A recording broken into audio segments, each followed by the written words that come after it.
হঠাৎ করে মদিনাতুল মুনাওয়ারায় 3 দিন পর্যন্ত নবীর কোনো খবর নাই, নবীর কোনো খোঁজ পাওয়া যাচ্ছে না। নবীর খবর না পাওয়ার পর সাহাবায়ে কেরাম পাগলের মতো হয়ে গেছে, বেকুল বেকারার হয়ে গেছে, নবীকে খুঁজে পাওয়া যায় না। হয়তোবা কাফের মুশরিকরা নবীকে গায়েব করে ফেলেছে, নবীকে হয়তোবা কোনো রকম ক্ষতি করে ফেলেছে। ওমর ফারুক রাদিয়াল্লাহু তাআলা আনহু খোলা তরবারি নিয়ে বাহিরে বের হয়ে ডাক দিয়ে বলে, ও কওমের মানুষ শোনো, আমি খোলা তরবারি দিয়ে কসম করে বলছি, আমার নবীর যদি কোনো ক্ষতি হয়, আমার ওমরের তরবারির থেকে একজনও কিন্তু তোমরা বাঁচতে পারবে না। নবী কোথায়, দ্রুত খবর দাও, নবীকে আমরা খুঁজে পাচ্ছি না। শুধু তাই নয়, নবীকে খুঁজে পাওয়া যায় না, এই চিন্তা, এই বিরহ বেদনায় ছোট্ট বাচ্চাটা পর্যন্ত মায়ের দুগ্ধ পান করে নেই। এলাকার মানুষ সব বেকুল বেকার, নবী নাই, নবী কোথায়? আবু বকর সিদ্দিক রাদিয়াল্লাহু তাআলা আনহু ওমরকে ডাক দিয়া বলে, ওমর পাগলামি করলে হবে না, চলো খুঁজিয়া দেখি নবী হয়তোবা কোথাও রয়েছে, কোথায় আছে, চলো নবীকে খুঁজে দেখার জন্য আমরা চেষ্টা করি। আবু বকর, ওমর, ওসমান, আলী পরামর্শ করে নবীকে খোঁজার জন্য বের হয়ে গেলেন। নবীকে খোঁজ করার জন্য যখন বের হয়ে গেল, চলতে চলতে মরুভূমির পাদদেশে গিয়ে দেখে এক রাখাল দুম্বা নিয়ে, উট নিয়ে দাঁড়িয়ে রয়েছে, দুম্বার উপরে প্রহার করতেছে, কিন্তু দুম্বা কোনো খাবার খায় না, উটও কোনো খাবার গ্রহণ করে না। আবু বকর সিদ্দিক রাদিয়াল্লাহু তাআলা আনহু পাহাড়ের কিনারায় গিয়া ওই রাখালকে ডাক দিয়ে বলো, ভাই শোনো, তোমরা কি আমাদের নবী মুহাম্মদ সাল্লাল্লাহু আলাইহি ওয়াসাল্লামকে তুমি দেখতে পেয়েছো? রাখাল ডাক দিয়া বলে, আমি তো এরকম নামে কাউকে চিনি না। পাশাপাশি ও ভাই, তোমরা সব ভালো হয়েছে, আমি বড় মুসিবতের মধ্যে আছি, সমস্যার মধ্যে আছি। কি সমস্যা? আজকে 3টা দিন হয়ে গেছে আমার এই দুম্বাগুলো, আমার এই উটগুলোকে এত প্রহার করলাম, তারপরেও কোনো ঘাস, কোনো খাবার আমি তাদেরকে মুখে ধরাইতে পারি না। কারণটা কি বলো? বলে, আজকে 3টা দিন পর্যন্ত একজন পাবো,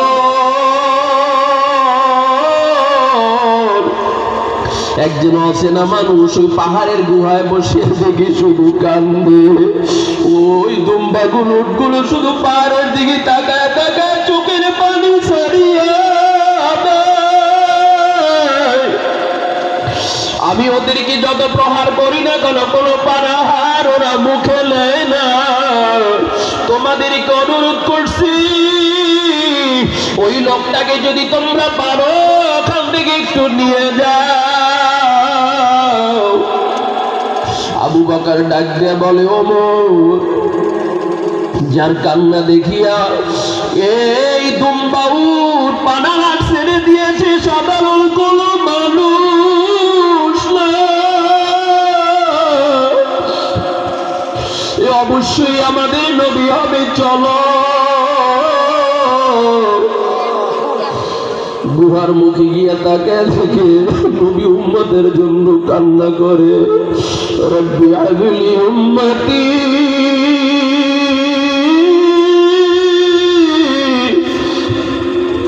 রব্বি হাবলি উম্মতি,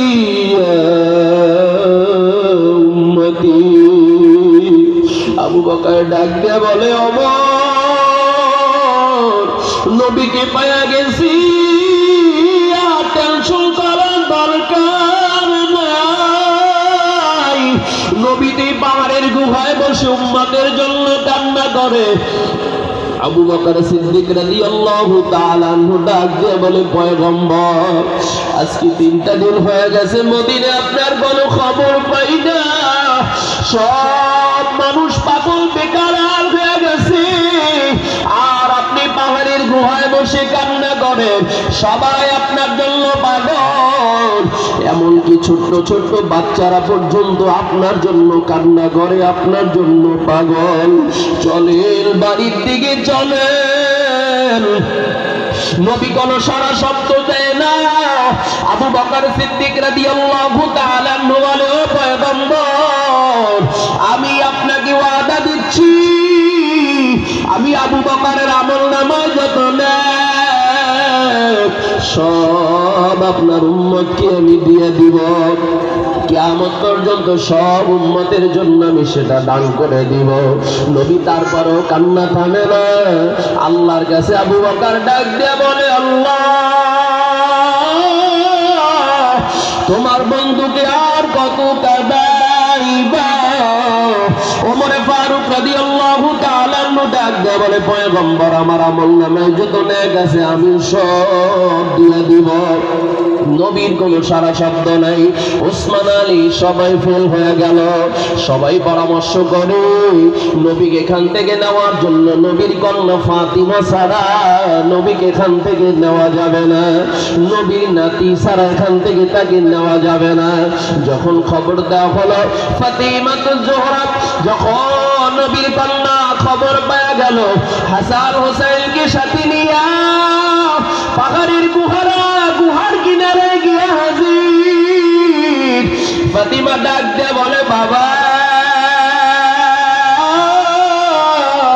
তুমি না কোথাও বাড়ির থেকে রওনা করলে, আমার কাছে দেখা না দিয়া তুমি কোথাও যাইতা না, কিন্তু আজকে 3টা দিন হয়ে গেল তোমার কোনো খবর নাই। তোমার মেয়েকে একটু দেখার জন্য গেলাম। তুমি না কোন দূর থেকে সফর থেকে আসলি আমার সাথে আগে দেখা দিতা, কিন্তু আজকে 3টা দিন হয়ে গেল তুমি কারো কথাই মনে নাই, শুধু উম্মতের জন্য কান্না করো। তোমাকে আমি ওয়াদা দিচ্ছি, আমার যত নেক আছে আমি সব কিয়ামত পর্যন্ত উম্মতের জন্য দান করে দিলাম। এরপরেও তুমি বাড়ির দিকে চলো। নবীর পক্ষ থেকে কোনো আওয়াজ আসে না। ফাতিমা আল্লাহকে ডাক দিয়ে বলে, আল্লাহ, তোমার বন্ধু উম্মতের জন্য এত পাগল, আমাদের সবার নেক তার উম্মতের জন্য দান করে দিলাম, তারপরেও তো তার কান্না থামে না। এমন সময় আল্লাহ পাক রব্বুল আলামিনের পক্ষ থেকে জিবরাইলকে পাঠিয়ে দিল, জিবরাইল যাও, আমার বন্ধুর কাছে গিয়া সালাম জানাও, আর কান্না করতে হবে না, আর কান্না করার দরকার নাই। আমি ওয়াদা দিলাম, হাসরের ময়দান কায়েম হওয়ার পর আমার বন্ধুকে না দেখাইয়া, বন্ধুর কাছে না জানাইয়া, তার একটা উম্মতকেও আমি জাহান্নামে দিব না। নবী আলাইহিস সালাতু ওয়াস সালাম আল্লাহর পক্ষ থেকে বার্তা পাওয়ার পর এরপরে নবী উম্মতের জন্য সে দোয়া করে আল্লাহর কাছ থেকে কবুল করায়, তারপরে বাড়ির দিকে রওনা করলেন। ও পূর্ব সাতুরি এলাকার মানুষ, তোমার অন্তরে কি সেই নবীর মহব্বত নাই? ওই আল্লাহর ভালোবাসা কি তোমার অন্তরে জায়গা হবে না? মনে রাখি, দুনিয়ার মধ্যে তুমি যার কথা বলো না কেন, এই দুনিয়ার সব সম্পর্ক কিন্তু একদিন শেষ হয়ে যাবে। আল্লাহ ও তার রাসূল ছাড়া কিন্তু নাজাতের দ্বার প্রান্তে পৌঁছা যাবে না। নবী সুপারিশ ছাড়া কিন্তু জান্নাতে যাওয়া যাবে না। এই জন্য নবী আলাইহিস সালাতু ওয়াস সালাম দুনিয়ায় যতদিন বেঁচে ছিলেন শুধু উম্মতের জন্যই পেরেশান ছিল। শুধু তাই নয়, ইন্তেকালের পূর্ব মুহূর্তেও যখন জিবরাইল এসে আল্লাহর পক্ষ থেকে সালাম জানায় দিল, আল্লাহ আপনাকে সালাম জানাইছে, জমিনে থাকতে চান না আল্লাহর কাছে যেতে চান? নবী আলাইহিস সালাতু ওয়াস সালাম ডাক দিয়ে বলে, ভাই জিবরাইল, কিয়ামত পর্যন্ত আমার বহু উম্মত দুনিয়ার মধ্যে আসবে, তারা তো আমাকে এক নজর দেখলো না, আমি যদি আজকে জমিন ছেড়ে চলে যাই, হয়তোবা তারা আমার কবরটা দেখে অন্তরের প্রশান্তি লাভ করত, সেইটা থেকেও তারা মাহরুম হয়ে যাবে, তারা কলিজা ফেটে মারা যাবে। কাজী আমি আমার উম্মতের জন্য অনেক পাগল, আমার উম্মতের সাথে আমি জমিনের মধ্যেই থাকতে চাই। আল্লাহর পক্ষ থেকে যখন মেসেজ চলে আসলো, আল্লাহ রাসূল সাল্লাল্লাহু আলাইহি ওয়াসাল্লাম জিবরাইলকে ডাক দিয়া বলে, ও জিবরাইল, আমি দুনিয়ার থেকে বিদায় হব, আমার কোনো দাবি নাই, তবে কিয়ামত পর্যন্ত আমার শুধু উম্মত জমিনের মধ্যে আসবে, আমার সেই উম্মতকে কে দেখিয়া রাখবে, কে আমার উম্মতকে পাহারা দিবে? আল্লাহ পাক রব্বুল আলামিন ডাক দিয়া বলে, জিবরাইল আমার বন্ধুকে জানাইয়া দাও, তার কিয়ামত পর্যন্ত যত উম্মত জমিনের মধ্যে আসবে, তার উম্মতের জিম্মাদারি স্বয়ং আমি আল্লাহ নিজে নিয়ে নিলাম। নবী আলাইহিস সালাতু ওয়াস সালাম ডাক দিয়া বলে, জিবরাইল, কিয়ামতের আগ পর্যন্ত আমার যত শেষ জমানায় উম্মত আসবে, তাদের ঈমান হবে অনেক জয়ীফ, অনেক দুর্বল, সকালবেলা ঈমানদার থাকবে, বিকালবেলা বেঈমান হয়ে যাবে। আমি আমার উম্মতের জন্য কনফার্ম সিদ্ধান্ত না পাওয়া পর্যন্ত আমি দুনিয়া থেকে যেতে পারি না। আল্লাহ পাক রব্বুল আলামিন ডাক দিয়া বলে, জিবরাইল আমার বন্ধুকে জানাইয়া দাও, তার উম্মত যত গুনাহ করুক না কেন, মৃত্যুর 1 বছর আগে যদি তওবা করতে পারে, আমি পাহাড় সমান গুনাহকেও মুহূর্তের মধ্যে মাফ করিয়া দিব। নবী জিবরাইলকে ডাক দিয়া বলে, জিবরাইল 1 বছর সময় তো অনেক লম্বা সময়, আমার উম্মত ঈমান নিয়ে দুনিয়া থেকে বিদায় হতে পারবে না। আল্লাহ ডাক দিয়া বলে, জিবরাইল আমার বন্ধুকে জানাইয়া দাও, 1 বছর আমি মাইনাস করে দিলাম, মৃত্যুর 1 মাস আগেও যদি তওবা করতে পারে, আমি পিছনের পাহাড় সমান গুনাহকেও মাফ করিয়া দিব। নবী ডাক দিয়া বলে, জিবরাইল 1 মাস সময় তো অনেক লম্বা সময়, আমার উম্মত আমি জয়ীফ, দুর্বল, ঈমান নিয়ে দুনিয়া থেকে যেতে পারবে না, এটাও তো অনেক লম্বা সময় হয়ে যায়। আল্লাহ বলেন, ও জিবরাইল আমার বন্ধুকে জানাইয়া দাও, 1 মাস মাইনাস করে দিলাম, মৃত্যুর 1 সপ্তাহ আগেও যদি তওবা করতে পারে, আমি আল্লাহ আমার বন্ধুর খাতিরে তার উম্মতের জীবনের সব গুনাহ খাতা মাফ করে দিব। নবী ডাক দিয়া বলে, জিবরাইল 1 সপ্তাহ সময় তো অনেক লম্বা সময় হয়ে যায়, এর মধ্যেও আমার উম্মত ঈমান নিয়ে দুনিয়া থেকে যেতে পারবে না। আল্লাহ ডাক দিয়া বলে, জিবরাইল আমার বন্ধুকে জানাইয়া দাও, মৃত্যুর 1 দিন আগেও যদি তার উম্মত জীবনের সব অন্যায়ের জন্য তওবা করতে পারে, আমি আল্লাহ পিছনের সব গুনাহ খাতা মাফ করে দিব। নবী ডাক দিয়া বলে, জিবরাইল 1 দিন সময়টা অনেক বেশি সময় হয়ে যায়। আল্লাহ ডাক দিয়া বলে, জিবরাইল আমার বন্ধুকে জানাইয়া দাও, মৃত্যুর 1 ঘন্টা আগেও যদি তওবা করতে পারে, আমি আল্লাহ তাদের জীবনের সব গুনাহ খাতা আমার বন্ধুর খাতিরে মাফ করিয়া দিব। নবী ডাক দিয়া বলে, জিবরাইল 1 ঘন্টা অনেক লম্বা সময় হয়, আমার উম্মত সকালবেলা ঈমানদার, বিকালবেলা বেঈমান হয়ে যাবে, অনেক কঠিন সময় আমার উম্মত পার করবে। আল্লাহ ডাক দিয়া বললেন, ও জিবরাইল আমার বন্ধুকে বলে দাও, মৃত্যুর 1 মুহূর্তেও যদি আর আমার উম্মত, আমি আল্লাহর গোলাম নবীর উম্মত যদি মৃত্যুর 1 মুহূর্তেও যদি তওবা করতে পারে, আসমান বরাবর গুনাহকেও আমি আল্লাহ মাফ করার ওয়াদা দিয়া দিলাম। এই জন্য নবী আলাইহিস সালাতু ওয়াস সালাম হাদিসের মধ্যে বলেন, ক্বালান নবী সাল্লাল্লাহু আলাইহি ওয়াসাল্লাম, ক্বালান নবী সাল্লাল্লাহু আলাইহি ওয়াসাল্লাম, মান ক্বালা আখির কালিমাতি লা ইলাহা ইল্লাল্লাহ فدخل الجنة أو كما قال النبي عليه الصلاة والسلام। নবী عليه الصلاة والسلام বলেন, যার জীবনের শেষ মুহূর্তে জবান থেকে বের হয়ে যাবে লা ইলাহা ইল্লাল্লাহ, জবান খুলে বলেন লা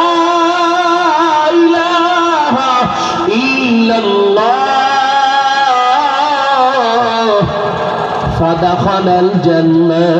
জীবনের শেষ মুহূর্তে যার জবানে বের হয়ে যাবে লা ইলাহা ইল্লাল্লাহ, ওই বান্দাকে অবশ্যই আল্লাহ তাআলা মাফ করিয়া জান্নাত দান করে দিবে।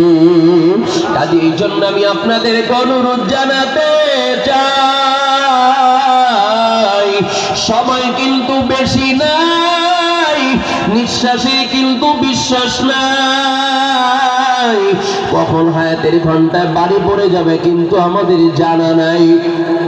এই জন্যই সংক্ষিপ্ত সফরে আখিরাতের জন্য আমাদেরকে পাথেয় সংগ্রহ করা লাগবে, আখিরাতের জন্য আমাদেরকে নেকি অর্জন করা লাগবে।